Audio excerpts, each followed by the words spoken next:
রাসূল সাল্লাল্লাহু আলাইহি সাল্লাম বলেন, যারা ঠিক মতো নিয়ম মতো সালাত আদায় করে না তারা ফেরাউনের সাথে থাকবে। পৃথিবীতে সবচেয়ে বড় বদ মানুষ ফেরাউন। অনেকে আল্লাহ বলে দাবি করেছে। Charles Darwin, Hume, Hegel, Haeckel, Lenin, Karl Marx, Engels, আব্রাহা, আবু জাহাল, আবু লাহাব, দাকিয়ানুস, ডিকেটিস, সক্রেটিস, নমরুদ, ফেরাউন, সাদ্দাদ, কারুন, অনেকে আল্লাহ বলে দাবি করেছে, তবে ফেরাউনের মতো নোংরা দাবি কেউ করেনি। মিশর জাদুঘরে ঢুকে বারবার বলছি, মোহাম্মদ, ফেরাউনের লাশ কোথায় সেখানে চলো। 150 পাউন্ড দিয়ে টিকিট করে ভিতরে ঢুকেছি ফেরাউনকে দেখার জন্য। দীর্ঘ সময় কাটার পরে ফেরাউন কোথায় আছে খুঁজে পাওয়া যায় না। জিজ্ঞাসা করো, জিজ্ঞাসাতে বোঝা গেল আরও 300 পাউন্ডের টিকিট করে ঢুকতে হবে, সেটা এইদিকে। তো টিকিট করার পরে ভেতরে গেলাম, দেখি 12 জন লাশ, প্রায় সবাই একই, 19-20 বোঝা যায় না। একটা লাশের পাশে লেখা আছে আল ফারার আসলি, এ হচ্ছে আসল ফেরাউন। যদিও আমি খুব একটা নিশ্চিত বিশ্বাসী নই, কেননা যেখানে ফেরাউন ডুবে গেছে বলে তারা সাইনবোর্ডে লিখে রেখেছে। আমি বক্তব্যে যখন বলেছি জায়গাটা না দেখার আগে, তখন আমার কাছে একটা অস্পষ্ট ছিল। আমি বলেছি কাল আসহাবু মুসা ইন্নাল্লাহ মুদরাকুন, মুসার সঙ্গী সাথী বললেন আমরা বন্দী, ফেরাউন আমাদেরকে ধরে নিয়েছে। কেন? ডানে ফেরাউন, বামে ফেরাউন, পিছনে ফেরাউন, সামনে সাগর। মুসা আলাইহিস সালাম দৌড়িয়ে পালাচ্ছিলেন, পালাতে পালাতে সামনে সাগর পড়েছে। তো এখন ডান দিকে বাম দিকে পিছন দিকে ফেরাউন আছে, সামনে সাগর, বাঁচার কোনো পথ নেই। তাই সাহাবীগণ বলছেন আমরা আটকা পড়েছি। তখন মুসা আলাইহিস সালাম বলছেন কাল্লা, কখনো নহে, অসম্ভব হতে পারে না, মুসা আমাকে ধরতে পারো না। বলো কি তুমি? ইন্না মাইয়া রাব্বি, আমার সাথে আমার প্রতিপালক রয়েছেন, সেদিনই তিনি আমাকে পথ দেখাবেন। তোমরা বলো কি ফেরাউন আমাকে ধরে নিবে? মানে কাল্লা, কখনো নহে, অসম্ভব, এটা হতে পারে না, ফেরাউন আমাকে ধরতে পারে না। কেন? ইন্না মাইয়া রাব্বি, আমার সাথে আমার প্রতিপালক রয়েছে, সেদিনই তিনি আমাকে পথ দেখাবেন। মুসা নিজেও জানেন না পথ কি হতে পারে, কোনো পথই নাই। পথ কি আছে? কোনো পথই নাই। সামনে কুলজুম সাগর, যার শুরু শেষ বোঝা যায় না। কিসের বলছেন যে অসম্ভব হতে পারে না আমাকে ফেরাউন ধরতে পারেন? এটা তার ঈমান, এটা তার ঈমান, তার ঈমান বলছে ফেরাউন আমাকে ধরতে পারেন, এটা অসম্ভব। তা আমার একটু বুঝতে বাকি ছিল। আমি আয়াতের উপরে বলেছি, সেই জায়গাটা যদি ঠিক হয়, তো এখন দেখা যাচ্ছে যে কুলজুম সাগরের পাশ দিয়ে দৌড়াচ্ছেন আর পিছনে পিছনে ফেরাউন আসছে। এবার হঠাৎ করে সাগরের পাশে পাহাড় হলো এরকম মুখের উপরে, এই পাহাড়ের উপরে উঠা যাবে না। তাহলে এখন ডান দিকে আছে সাগর, মুখের উপরে আছে পাহাড়, বাম দিকে আছে ফেরাউন, পিছন দিকে আছে ফেরাউন, মানে চলে এসেছে। আবার এখানেই ফেরাউনকে পাওয়া গেছে, সেখানে তার সাইনবোর্ডে লেখা আছে আল্লাহ আলাম। লাশ দেখে তেমন বোঝা যায় না, তবে মাথার পিছনের দিকের চুলটা মনে হচ্ছে যে পেকে সাদা হয়ে আছে, এখনো চুল আছে। অন্যান্য লাশের তেমনটা বোঝা যায় না। আর হাতগুলি দেখে মনে হচ্ছে যে কুষ্ঠরোগ সাদা সাদা ভাব। অন্য হাতগুলি সব কালো হয়ে আছে, মমি দিয়ে কালো করা আছে। 12টা লাশ একসাথে আছে, 3টা মহিলা আর 9টা হলো পুরুষ। মিশর জাদুঘরে। সম্মানিত দিনী ভাই বোন, সবচেয়ে বদ মানুষ ফেরাউন। পৃথিবীর ইতিহাসে ফেরাউন যত বড় বদ, এত বড় বদ পৃথিবীর ইতিহাসে কেউ নেই। ফেরাউনই বলেছিল আনা রব্বুকুম আলা, আমি হচ্ছে তোমাদের সবচেয়ে বড় প্রতিপালক আল্লাহ। ফেরাউনই বলেছিল মা লিম তালাকুম মিন ইলাহিন গায়রি, মূসা আমি ব্যতীত আর কোনো মাবুদ আছে কথা আমি জানি না। ফেরাউনই বলেছিল লাইলিত তাখাস্তা ইলাহান গায়রি লাজালান্নাকা মিনাল মাসজুনিন, মূসা যদি আমাকে বাদ দিয়ে আরো কাউকে আল্লাহ বলে দাবি করো, আমি ফেরাউন তোমাকে জেলখানায় বন্দি করে দেব। ফেরাউনের ভাষা অনেক কঠিন। পৃথিবীর ইতিহাসে সবচেয়ে বদ মানুষ ফেরাউন। আল্লাহর নবী বলছেন যারা নামাজ পড়বে ঠিক মতো পড়বে না তারা ফেরাউনের সাথে থাকবে। কি করতে পারি আমি, কি আপনাকে আমি বলতে পারি? রাসূল সাল্লাল্লাহু আলাইহি ওয়াসাল্লাম বলছেন আলী, কতগুলি লোক বের হবে আলী, তারা বেশি বেশি সালাত আদায় করবে, বেশি বেশি সিয়াম পালন করবে, বেশি বেশি তাসবিহ তাহলিল জিকির আজকার করবে। তোমাদের ইবাদত তাদের কাছে কিছুই নয়। আলী শোনো, ইন্নাহুম তাজিদুনা, তোমরা যদি তাদের পাও ফাকতুলহুম, তাদের কুরবানি করো, ওয়াইনাম লাযরাবান কাতালাহুম, যারা তাদের হত্যা করতে পারবে তারাই সবচেয়ে বেশি নেকি পাবে।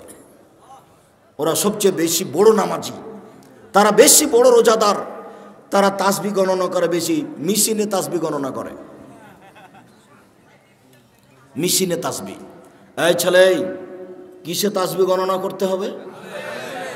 আঙ্গুলে। কেন? আঙ্গুল বিচার মাঠে সাক্ষী দিবে, কথা বলবে।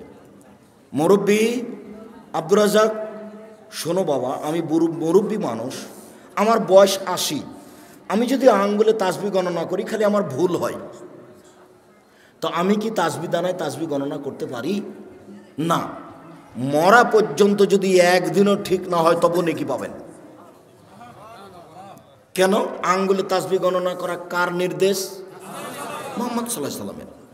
আমি ঠিক করলাম কি ভুল করলাম আমি তার নিজে থেকে করিনি।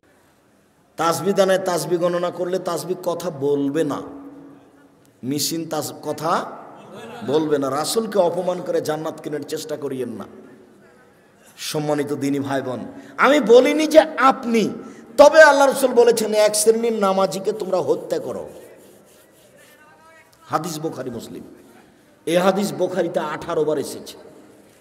এই হাদিস বুখারীতে কতবার এসেছে? 18 বার এসেছে। শুধু তাই বলেনি, তাদের বলেছেন তোমরা হত্যা করো, আদ সামুদের মতো হত্যা করার মতো করে, একেবারে মায়েরা একাকার করে দাও। আরে আমি নামাজ পড়লাম তারপরে অবস্থা, তাহলে বোঝা যাচ্ছে যে নামাজ রাসূলের না হলে কবুল হবে না। তাহলে একটু দেখি কিভাবে। সাল্লু কামা রাআইতুমুনি উসাল্লি, পৃথিবীর মানুষ তোমরা সালাত আদায় করো যেভাবে আমাকে সালাত আদায় করতে দেখছো। তো এখন কি মুহাম্মদ সাল্লাল্লাহু আলাইহি ওয়াসাল্লাম বেঁচে আছেন? তো কিভাবে দেখবেন? হাদিস, ফাজাইল আমল, রিয়াজুস সালেহিন দেখেন, বুখারী দেখেন। বুখারী বললে তো মনটা খারাপ হবে, তো বুখারী থাক আপাতত আজকের জন্য। আজকের জন্য কি দেখতে বলছি? রিয়াজুস সালেহিন, একটা হাদিসের কিতাব, সবই হাদিস আর দু একটা করে আয়াত দেওয়া আছে, সবই হাদিস সহি। আপনি রিয়াজুস সালেহিনের সালাত দেখেন, 1 মিনিট। আল্লাহু আকবার,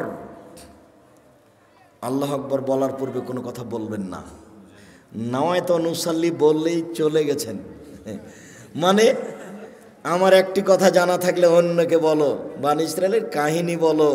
কেউ যদি কোনো কথা আমার নামে বলে, সেই কথা যদি আমার না হয় তাহলে তার থাকার জায়গা জাহান্নাম। নয়তো নুসাল্লি আরবা রাকাতিন লিজোহরে, জোহরের 4 রাকাত সালাতের আমি নিয়ত করছি, মর্মে যদি কোনোদিন নিয়তের দোয়া প্রমাণ হয়ে যায়, আমি আব্দুর রাজ্জাক বিন ইউসুফ নোয়াখালী লক্ষ্মীপুর আসা তো দূরের কথা, আর জাতির সামনে দাঁড়াবই না। আল্লাহর কসম, আল্লাহর কসম, আমি আর কোনোদিন দাঁড়াবো না যদি নাওয়াইতু নুসাল্লি আরবা রাকাতিন লিজোহরে, জোহরের 4 রাকাত নিয়ত করছি সালাতের, এটা যদি প্রমাণ হয়ে যায়। তো নিয়ত কি আব্দুর রাজ্জাক সাহেব? মনের পরিকল্পনা। ওই যে আজান হয়েছে, এখন অজু করতে যাচ্ছেন, বলেন তো কিসের অজু করতে যাবেন? সালাতের, জোহরের সালাতের। এটার নাম নিয়ত। যেটা অন্তরে জাগে, যেটা ভাবেন, সেটার নাম নিয়ত। নিয়ত মুখে নয়। আমার একটি কথা জানা থাকলে অন্যকে বলো, বনী ইসরাইলের কাহিনী বলো। কেউ যদি কোনো কথা আমার নামে বলে, সেই কথা যদি আমার না হয় তাহলে তার থাকার জায়গা জাহান্নাম। সালাম ফেরার পরে আপনি মাথায় হাত দেন, আমি নিষেধ করিনি। তো যদি মাথায় হাত না দেওয়া থাকে তাহলে কি হবে? আপনি অজু করার সময় কাঁধ মাসা করেন, আমি আপনার কাঁধ মাসা বন্ধ করতে আসিনি, করেন আপনি। কিন্তু মুহাম্মদ সাল্লাল্লাহু আলাইহি সাল্লামের যদি প্রমাণ না হয়ে থাকে কাঁধ মাসা, তাহলে আপনার কি হবে? তাহলে আপনি বিবেচনা করে দেখেন, হুজুরকে বলেন, আপনি তো খুব ভালোবাসেন, আপনারা সমাজের দায়িত্ব পালন করেন, হুজুরকে মাঝে মধ্যে দাওয়াত দেন, খাওয়ারও দেন, বলবেন আগামীকালকে আহমদ মাওলানা সাহেব আপনাকে আমরা খুব ভালোবাসি, বেশ ভালো মন্দ বাড়িতে হলে আদর করে খাওয়ায় বটে, দয়া করে কাঁধ মাসা করার হাদিসটা উল্লেখ করবেন। আবু হুরায়রা রাদিয়াল্লাহু তাআলা আনহু বলেন, রাসূল সাল্লাল্লাহু আলাইহি সাল্লাম বলেছেন, অজু করার সময় কাঁধ মাসা করতে হবে। আবু দাউদ হাদিস নাম্বার এত, হাদিসটি সহিহ। সহিহ কেন বলতে হবে? এই জন্য যে আব্দুর রাজ্জাক সাহেব বলেছেন এ দেশে নাকি প্রায় 3 লক্ষ জাল হাদিস আছে। এইটা তো আবার সেটা নয়, এইটা আবার সেটা হলে তো বেকায়দা হয়ে যাবে। ফাজাইলে আমল বইয়ে লেখা আছে যে আদম আলাইহিস সালাম ভারত থেকে 60,000 বার হজ করতে গেছেন। তাহলে 60,000 বার যদি হয় তাহলে বছরে একবার হজ, তাহলে আদমের বয়স কত? 60,000 বছর। নেন এবার কোন দিক থেকে কোন দিকে লেগে গেছে। হুজুর একবারই বেখাপ্পা কথা বলেছেন, একইবারই যে মানায় না। আমার এক চাচাতো ভাই বরিশাল থেকে এক মুফাসসির গেছেন তাফসির করতে। তো তাফসির শুনে এসে আমাকে বলছে যে তোরা ওইসব তাফসির জানিস না। আচ্ছা কি তাফসির একটু বলেন, তোরা ওগুলো জানিসই না, কিছু তো বলবেন, সেটা কি তোরা জানিস না? তো আচ্ছা বলেন শুনি। তো বলছে শোনো, আদম আলাইহিস সালাম ঘুম থেকে উঠে দেখছেন পাশে একজন সুন্দরী মহিলা, তো হাত বাড়ালছেন। তখন ফেরেশতা বলছেন থামেন। তো আদম আলাইহিস সালাম বলছেন কেন? বলে মোহর দিতে হবে। মোহর কি? বলে মুহাম্মদ সাল্লাল্লাহু আলাইহি সাল্লামের উপরে 1000 বার দরুদ পড়ে দিতে হবে। কোরআন মাজিদে সূরা বাকারাতে আল্লাহ বলেছেন যে আমি আদমকে সব কিছু শিখিয়ে দিয়েছি, সব কিছু। তো বউকে কিভাবে হালাল করতে হবে সেটাই তিনি জানলেন না? আরে নিজের বউকে হালাল করাই জানলেন না? শুনুন, কিয়ামত পর্যন্ত মুফাসসির সাহেব তাফসির প্রমাণ করতে পারবে না। এদেশে একটা বই পাওয়া যায়, বইয়ের নাম তাফসির কি মিথ্যা হতে পারে? মানে জিজ্ঞাসাবোধক নাম। ওই বইয়ে যা তাফসির আছে সবই মিথ্যে। বইয়ের নাম কি? তাফসির কি মিথ্যা হতে পারে? কোনোদিন দেখেছেন বইটা? জি, এইখানে আছে কি না আমি তা জানি না, বাড়িতে থাকতে পারে। বইয়ে যা তাফসির আছে সবই মিথ্যে। আইয়ুব আলাইহিস সালামের শরীরে পোকা হয়নি, ওই কথা মিথ্যে। দাউদ আলাইহিস সালাম কারো স্ত্রীকে দেখে পাগল হননি। এত বড় নবী আর একজনের বউকে দেখে যদি পাগল হয়ে যায় তাহলে নবী নন। এটা কোনো কথা হলো নাকি? আইয়ুব আলাইহিস সালামের স্ত্রী, একজন নবী মানুষের স্ত্রী আরেকজনের সাথে জিনা করে ধরা পড়ে যাবে? এত বড় আল্লাহর কাজ ঠেকানোর প্রয়োজন হয়ে গেছে? শুনুন, আল্লাহু আকবার বলে সালাত আরম্ভ করবেন। সুন্দর করে ওযু করে নেন। পেশাব পায়খানার প্রয়োজন থাকলে সেরে আসেন। পানি দিয়ে পবিত্রতা অর্জন করবেন। পানি না থাকলে ঢেল টিস্যু পেপার। আগে ঢেল টিস্যু পেপার পরে পানি, এই কথা মিথ্যে। আপনার টয়লেটে দেখছি খালি টিস্যু পেপারের বালতি। আগে ঢেল টিস্যু পেপার পরে পানি, এই কথা মিথ্যে। ঢেল টিস্যু পেপার নিয়ে 40 কদম হাঁটতে হবে, এটা নোংরামি। পায়ের উপরে পা উঠিয়ে খক খক করা বেহায়াই। আপনি মনে কষ্ট নেন না, আপনি আমার দিনী ভাই। আপনি পবিত্রতা অর্জন করছেন এভাবে। আপনার বউকে 40 কদম হাঁটান দেখি, আপনার বউ ঢেল নিয়ে হাঁটুক দেখি। তো আপনার বউ যদি ঢেল নিয়ে 40 কদম হাঁটায় আর পায়ের উপরে পা উঠায়, তাহলে আপনাকে দেখতে কেমন লাগবে? তাহলে আপনাকে মহিলাটাকে দেখতে যেমন যেমন লাগবে, মহিলাটা আপনাকে দেখতে তেমন তেমন লাগে। এরকম কাজ ধর্ম হতে পারে না। আপনাকে আরো বলছি, 40 কদম পরে আপনি টিস্যু ফেলেন, মনে হবে পেশাব আসলো। 40 কদম নয়, 40 দিন পরে যদি ফেলেন তবুও মনে হবে। কেন? এটা আপনার ধারণা হয়ে গেছে। সহজ পথ, পেশাব হয়ে গেছে, পানি দিয়ে পবিত্রতা অর্জন করেন, হাতটা মেজে নেন। এখন যদি মনে হয় যে 1 ফোঁটা পেশাব আসলো, তাহলে অজু করার সময় একটু পানি এলে লজ্জাস্থানে সামনাসামনি এভাবে ছিটিয়ে দেবেন। বুঝাতে পারিনি? বাস, পবিত্রতা শেষ। আর ভিতরে এটা ধারণা করতে হবে না।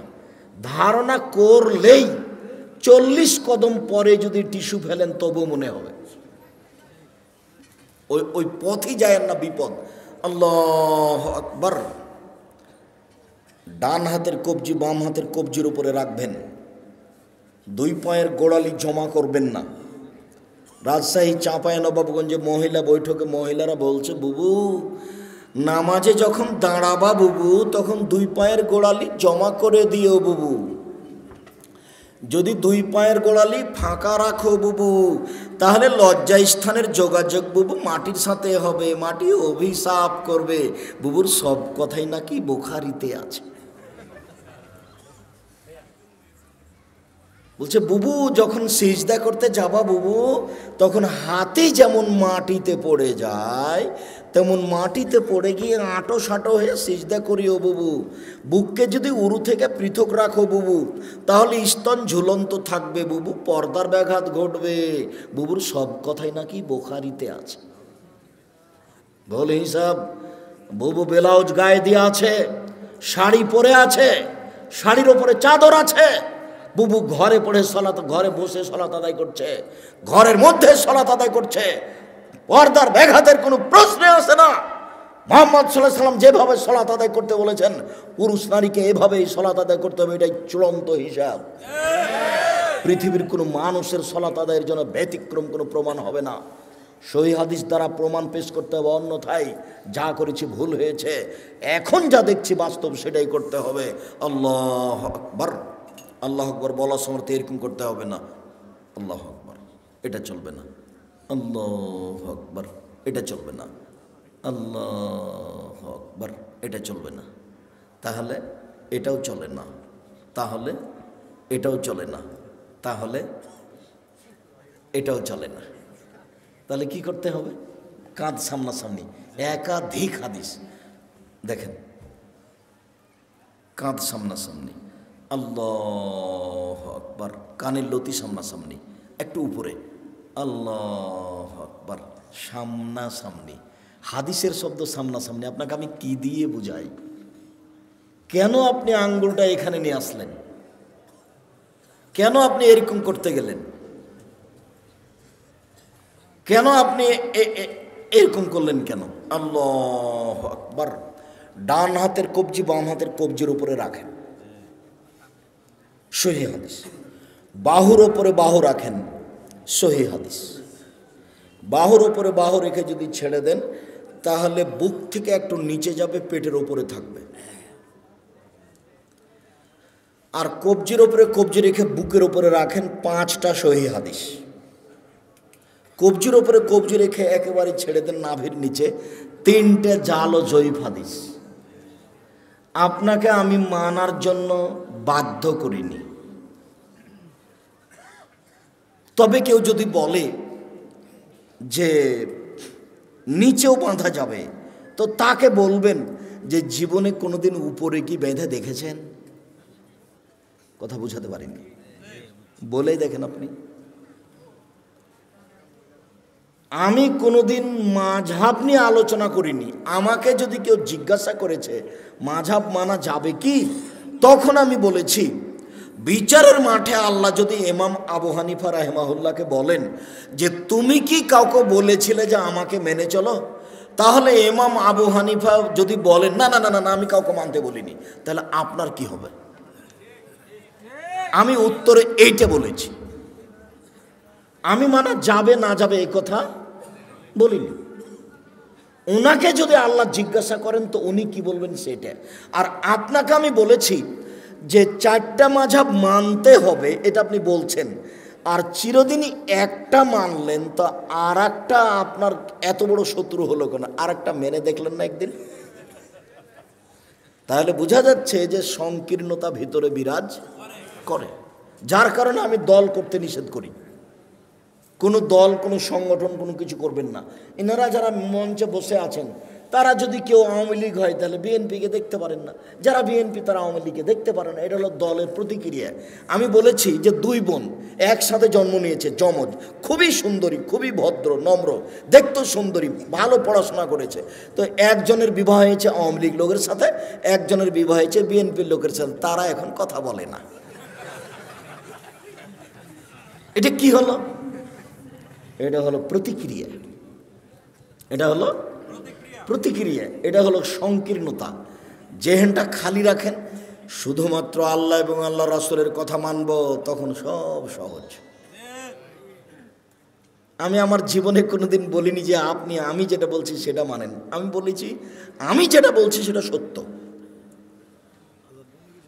তবে মানুষ শেষে যদি আমার কোনো জায়গাতে ভুল দেখা যায় তাহলে আমি ছেড়ে দিতে বাধ্য থাকবো, আমি তো আর ফেরেশতা নই। আল্লাহু আকবার, হাত বেঁধে সানা সুবহানাকা আল্লাহুম্মা ওয়া বিহামদিকা ওয়া তাবারাকা ইসমুকা ওয়া তাআলা জাদ্দুকা লা ইলাহা গায়রুক বলতে পারেন। আল্লাহুম্মা বা'id বাইনি ওয়া বাইনা খাতায়ায়া কামা বা'আদতা বাইনাল মাশরিক ওয়াল মাগরিব, খুব গুরুত্বপূর্ণ দোয়া বলতে পারেন। আউযু বিল্লাহি মিনাশ শাইতানির রাজিম, বিসমিল্লাহির রহমানির রহিম, আলহামদুলিল্লাহি রাব্বিল আলামিন, বিশ্বজগতের প্রতিপালকের প্রশংসা। আর রহমানির রহিম, তিনি হচ্ছেন পরম দাতা দয়ালু। মালিক ইয়াউমিদ্দিন, তিনি হচ্ছেন বিচার দিনের মালিক। ইয়াকা না'বুদু, একমাত্র তোমার ইবাদত করি। ওয়া ইয়াকা নাস্তাইন, একমাত্র তোমার কাছে সাহায্য চাই। ইহদিনাস সিরাতাল মুস্তাকিম, তুমি আমাকে সোজা পথ দেখাও। সিরাতাল লাযিনা আন'আমতা আলাইহিম, ওই পথ তুমি দেখাবে যাদের ভালোবেসেছো। গায়রিল মাগদুবি আলাইহিম ওয়ালাদ দাল্লিন, ওদের পথ দেখাও না যারা ভ্রান্ত। যাদের উপরে তুমি অসন্তুষ্ট হয়েছ তাদের পথ তুমি দেখাও না। আমিন। দীর্ঘ সময় ধরে তোমার দরবারে যে প্রার্থনা করলাম সেই প্রার্থনা তুমি কবুল করো। মনে রাখবেন সম্মানিত দিনী ভাই বোন, দুয়ার জগতে সবচেয়ে ব্যতিক্রম দোয়া হলো সূরা ফাতিহা। আমার বুঝি, আমি যেটুকু ভাঙাচোরা কোরআন হাদিস বুঝি, তাতে সূরা ফাতিহার চেয়ে পৃথিবীতে দামি কোনো দোয়া নেই। আর একটা মনে রাখবেন, খুব প্রশংসা প্রিয়, খালি আলহামদুলিল্লাহ বললেই খুশি। আলহামদুলিল্লাহ, ওই জন্য আল্লাহ রাসূল বলছেন আফজালুদ দুআয়ে আলহামদুলিল্লাহ, সবচেয়ে উত্তম দোয়া কি? আলহামদুলিল্লাহ। আলহামদুলিল্লাহ বলার পরে বলছে আকাশ জমিন ভর্তি নেকি দিয়ে দিলাম। যা কত নেকি দিয়ে দিলাম আলহামদুলিল্লাহ। এই জন্য তাসবিতে দিয়ে দেওয়া হয়েছে আলহামদুলিল্লাহ, আলহামদুলিল্লাহ, আলহামদুলিল্লাহ, মানে খুবই খুশি, খুব প্রশংসা প্রিয়। আপনি খালি আলহামদুলিল্লাহ বলেন খুব খুশি, সুবহানাল্লাহি ওয়া বিহামদিহি বলেন খুব খুশি, সুবহান রাব্বিল আযীম বলেন একবারে খুশিতে আটখান, সুবহান রাব্বিল আলা বলেন খুব খুশি, মানে আপনি তার খুব পবিত্রতা বর্ণনা করেছেন। প্রশংসা করে কিছু চাইলে দিয়ে দিবেন, নাও কি দিবেন নাও, আমি খুশি হয়ে গেছি। প্রশংসা করে শুরু করেছেন, এক সমস্ত প্রশংসা তোমার, আর রহমানের রহিম, পরম দাতা দয়ালু তুমি, মালিকে ইয়াউমিদ্দিন, বিচার দিনের মালিক তুমি, ইয়াকা না'বুদু, একমাত্র তোমারই ইবাদত করি, ওয়া ইয়াকা নাস্তাইন, একমাত্র তোমার নিকটে সাহায্য চাই, ইহদিনাস সিরাতাল মুস্তাকিম, তুমি আমাকে সোজা পথ দেখাও। ওরা বলে আমাকে এই পথের, ওরা আমাকে এই পথে ডাকে, ওরা আমাকে এই পথে ডাকে, আমি কোন পথে যাই? তুমি আমার একটা কথা শোনো, তুমি আমাকে সোজা পথ দেখাও। যার কারণে এই সূরাটার শেষে আমিন আছে, বিসমিল্লাহ বলে আরেকটা সূরা, আল্লাহু আকবার বলে হাত ছেড়ে দিয়ে রুকুতে যাবেন। হাত দুটি রডের মতো সোজা থাকবে, আঙ্গুলগুলি খোলা খোলা থাকবে, মাথা উঁচুও থাকবে না, মাথা নিচুও থাকবে না, পিঠটা এরকম উঁচু থাকবে না, সোজা থাকবে। দোয়া পড়েন, সামি আল্লাহু লিমান হামিদা, হাত ওই পর্যন্ত উঠাবেন, দাঁড়িয়ে থাকবেন, যাবেন না সিজদায়, একবারে সোজা দাঁড়িয়ে থাকবেন। সব হাতের জোড়ের সব জোড়গুলিকে স্ব স্থানে যেতে হবে। রুকু থেকে উঠে যদি সিজদায় চলে যান, এ ইবাদত, এ নামাজ কবুল হবে না। দাঁড়িয়ে থেকে যান, দোয়া পড়তে থাকেন, দোয়া শেষ হয়ে গেলে সিজদায় চলেন। আমরা শেষের দিকে চলে এসেছি, সিজদায় চলেন। 7 হাড়ের উপরে সিজদা করতে হবে, নাক কপাল 1, 2 হাত 3, 2 হাঁটু 5, 2 পায়ের বৃদ্ধাঙ্গুল 7। সিজদায় হাত পা চুলকাবেন না। সিজদায় গিয়ে যদি গাও চুলকান তাহলে এখন মাটিতে আছে 6টা, বুঝতে পারলেন না? তাহলে আদে সমন্বয় হয়েছে, সলাৎ কবুল হবে না। সিজদায় গিয়ে যদি একটা পা উঠে আর একটা পা চুলকান তাহলে এখন মাটিতে কয়টা আছে? 6টা। অথচ সিজদার সময় মাটিতে কয়টা থাকবে? 7টা। নাক আগে না কপাল আগে এই কথা নয়, দুটাই মাটিতে লেগে থাকবে, এটা কথা। নাক কপাল 1, 2 হাত 3, 2 হাঁটু 5, 2 পায়ের বৃদ্ধাঙ্গুল 7। হাত দুটির আঙ্গুল জমা জমা করে কানের পাশে রাখবেন, কোনোইকে এভাবে উঠে রাখবেন, পেটের নিচ দিয়ে যেন ছাগলের বাচ্চা পার হতে পারে, সহিহ হাদিস। নারী পুরুষ সবারই একই হুকুম, কোনো পার্থক্য নেই। সিজদা থেকে উঠে দোয়া পড়েন, আবার সিজদাই যান, উঠে আসেন, এ হলে 1 রেকাত, আরও 1 রেকাত, এ হলো 2 রেকাত। আত্তাহিয়াতুর বৈঠক হলে পায়ের পাতার উপরে বসবেন। আর যদি সালামের বৈঠক হয় তাহলে বাম পাকে ডান দিকে বের করে দিবেন, নিতম্বের উপরে বসবেন, ডান পাটা খাড়ো হয়ে থাকবে, বাম হাতের আঙ্গুল জমা জমা করে হাঁটুর উপরে রাখবেন, ডান হাতের আঙ্গুলের কনিষ্ঠ আঙ্গুল এবং তার পরেরটা জমা করবেন। করেন তো দেখি। বৃদ্ধাঙ্গুলের পরের আঙ্গুলের নখের উপরে পেটটা রাখেন, অবিরাম নড়বে আত্তাহিয়াত হয়ে গেলে সালাম পর্যন্ত। একবার উঠানোর পৃথিবীতে ভুয়া হাদিসও নেই, এটা এমনিতেই চলছে। অবিরাম নড়বে, যতবার নড়বে ততবার শয়তানকে আঘাত করা। আত্তাহিয়াত, দরুদ, দুআয়ে মাসুরা। তারপরে আমার একটা পরামর্শ, সেটা কি বলেন তো? রব্বির হামহুমা কামা রাব্বায়ানি সাগীরা। বাপ মায়ের জন্য দোয়া করা, জাযাকাল্লাহ খায়ের, মনে আছে, ভুলবেন না সহজে। রব্বির হামহুমা কামা রাব্বায়ানি সাগীরা। হে আল্লাহ, তুমি আমার প্রতিপালককে দেখো, তুমি আমার বাপ মাকে দেখো, বাল্য অবস্থায় আমাকে যেভাবে দেখেছিল। এই দোয়াটা যেন না ভুলি, তার জন্য কি পরামর্শ আছে? 2 রেকাত সলাত। 2 রেকাত সলাত আদায় করে আল্লাহকে বলবেন যে একমাত্র দোয়াটা মনে রাখার জন্য আমি এই 2 রেকাত সলাত আদায় করছি, তুমি আমাকে কবুল করো। আসসালামু আলাইকুম রহমতুল্লাহ, আসসালামু আলাইকুম রহমতুল্লাহ। এরপরে যা কিছু হবে তা জিকির। সম্মানিত দিনী ভাই বোন, জিকিরের সবচেয়ে গুরুত্বপূর্ণ জিকির হলো আয়াতুল কুরসি। সালাম ফিরার পরে যদি কেউ আয়াতুল কুরসি বলে তাহলে জান্নাতে চলেই গেছে। তো ঢোকেনি কেন? মরেনি এই জন্য। সম্মানিত দিনী ভাই বোন, আলোচনার শেষে এসে আপনাদের সাথে জরুরি কয়েকটি কথা। তার প্রথম কথা হচ্ছে, আমার মনে হয় এই পর্দাটা যখন আমি উঠেছিলাম তখনই খুলে ফেলতে হতো। পর্দার বাহিরে যারা আছে তারা বুঝতে পারে না যে আমাদের কথার কারণে তাদের অসুবিধা হচ্ছে নাকি, যার কারণে তারা নিয়মিত কথা বলার চেষ্টা করলো, যেটা আমরা পছন্দ করিনি। যা হোক, অনেক দূর থেকে আসার পরেও তারা আমাদের কথাকে মূল্যায়ন করার অনেকে প্রয়োজন মনে করলো না।